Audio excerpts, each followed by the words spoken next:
Ideal life থেকে আমি আবার আপনাদের সামনে এসে উপস্থিত হলাম এবং আপনাদেরকে একটু দেরি হয়ে গেল নতুন বছরের শুভেচ্ছা জানিয়ে শুরু করছি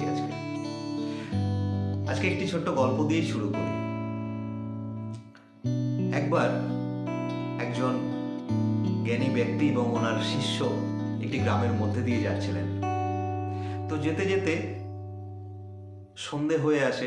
তখন ওনারা ভাবলেন যে আজকের এই রাত্রিটা আমরা কোথাও কাটিয়ে নিই, আবার সকালে আমাদের গন্তব্যের উদ্দেশ্যে রওনা হব বলে উনি শিষ্যকে বললেন যে দেখো না যদি এখানে কোথাও থাকার ব্যবস্থা হয়।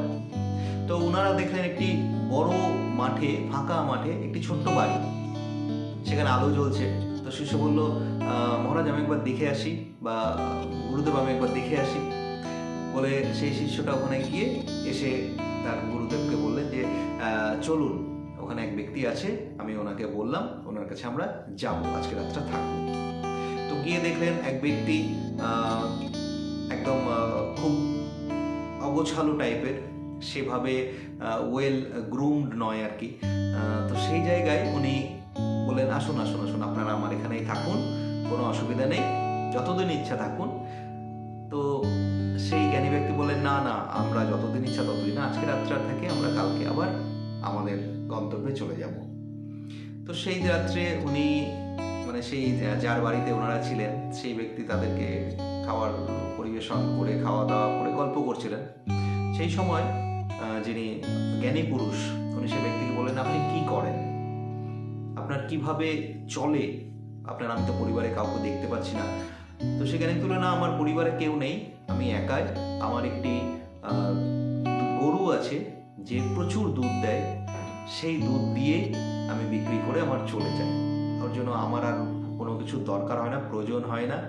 আমি নতুন করে আর বেশ কিছু জিনিস মানে আমি আমার সংসার পরিকল্পনা করা বা পরিবারকে বাড়ানো সেরকম চিন্তা ভাবনা করিনি, কারণ আমার যেটুকু আমি পাই তাতে আমার চলে যায়। তো সেই জ্ঞানী ব্যক্তি বললেন যে আপনার বাড়ির সামনে যে এত বড় ফাঁকা জায়গাটা কার? বলে এটা আমার। তো বলে এটা আপনার? বললো হ্যাঁ। তো বললেন ঠিক আছে, বলে সেই রাত্রে ওনারা বললেন তাহলে আমরা আজকের মতো ঘুমিয়ে পড়ি। বলে সেই ব্যক্তি যখন ওখানে শুয়ে ঘুমিয়ে পড়লেন, আর শিষ্য এবং সেই জ্ঞানী ব্যক্তি ওনারা শুয়ে শুয়ে কথা বললেন, গল্প করছিলেন। তখন সেই জ্ঞানী ব্যক্তি বললেন যে তুমি জমিটা দেখেছো আসার সময়? বলো না। বলে জমিটা শুকনো হয়ে পড়ে আছে, সেখানে তো প্রচুর কিছু করা যায়, কিন্তু সেই ব্যক্তির তো প্রয়োজনই নেই। ও শিশু বলেন হ্যাঁ তাই তো, ওর তো যে গরুতে এত দুধ দেয় ও তাতেই হয়ে যায়। তাহলে এক কাজ করো, চলো ওর গরুটা আমরা চুরি করে নিই। শিষ্য বলেন যে কেন গুরুদেব, গরুটা কেন চুরি করবো? বলে চলো না। বলে রাত্রেবেলায় মানে ভোর রাত্রে যখন ও সেই ব্যক্তিরা ঘুমতে ওঠেনি, ওরা কি করলো, সেই জ্ঞানী পুরুষ এবং ওনার শিষ্য সেই গরুটা নিয়ে ওখান থেকে চলে গেল।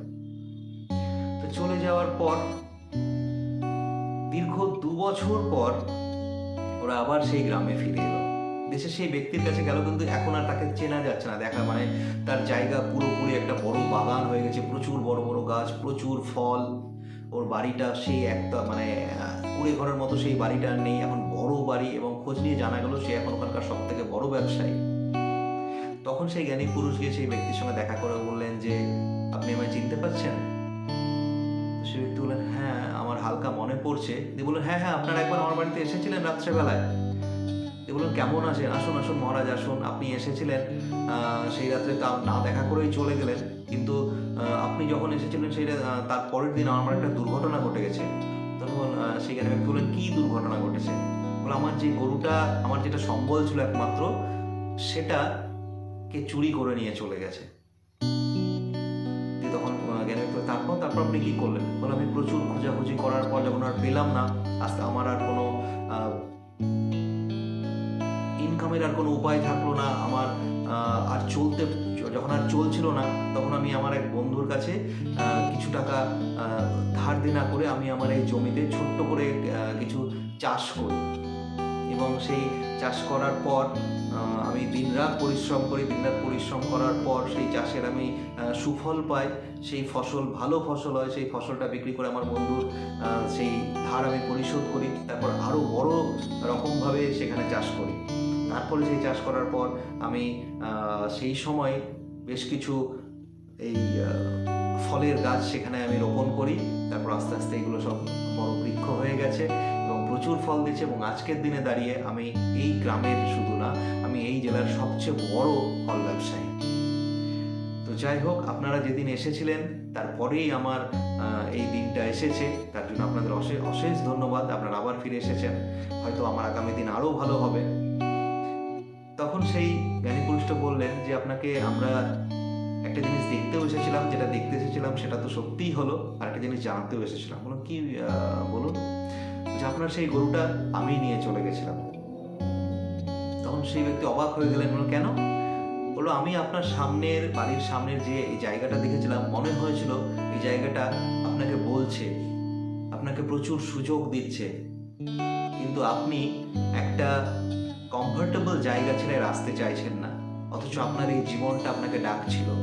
আপনার সেই সম্বলটা না সরিয়ে নিলে আপনি এইভাবেই চলতেন, নিজের কোনো রকম কোনো উন্নতি হতো না এবং আস্তে আস্তে আস্তে আপনি অবনতির পথে চলে যেতেন।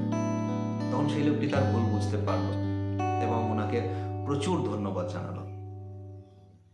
এই গল্পটি আজকে কেন বললাম? কারণ আমরা এরকম প্রচুর মানুষ রয়েছি যাদের কিন্তু সেই একটি গরুই রয়েছে। গরু বলতে আমি যে অর্থটা বোঝাতে চাইছি, এর যে ইনার মিনিংটা বোঝাতে চাইছি, আশা করি যারা বুদ্ধিমান প্রত্যেকেই বুঝতে পারছেন এটা। যেরকম আমরা কোনো গরুর ভরসায় থেকে যাচ্ছি না, তো সেই গরুটাকে সরাতে হবে। অর্থাৎ চলছে, চলবে, যেটুকুর মধ্যে চলছে চলে যাচ্ছে, এইভাবে যদি থেকে যায় তাহলে জীবনে কখনো কিন্তু আমাদের এর বেশি আর গ্রোথ হবে না, প্রোগ্রেস হবে না, কিন্তু আস্তে আস্তে অবনতি হবে। তাই যদি সেরকম কোনো প্রত্যেকের জীবনে আমাদের সেই গরু থাকে, তাহলে সেই গরুটাকে এক্ষুনি সরিয়ে দিতে হবে এবং অপরচুনিটি খুঁজতে হবে। সামনে পাশে প্রচুর অপরচুনিটি আছে, শুধু খুঁজে নিয়ে প্রয়োজনের তাগিদে, নিজে বড় হওয়ার তাগিদে একবার সেখানে নিজের সর্বস্ব দিয়ে চেষ্টা করা খুব দরকার। আর যদি অনেক প্রাণে আমরা চেষ্টা করি, সফলতা আসবেই।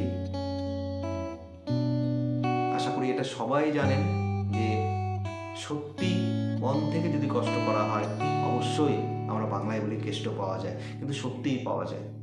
কিন্তু কোনো কিছুর ভরসায় থেকে গিয়ে নিজেকে দিনের পর দিন একভাবে যারা ফেলে রেখেছি আমরা, আমার মনে হয় এবার ছেড়ে ওঠার সময় হয়েছে।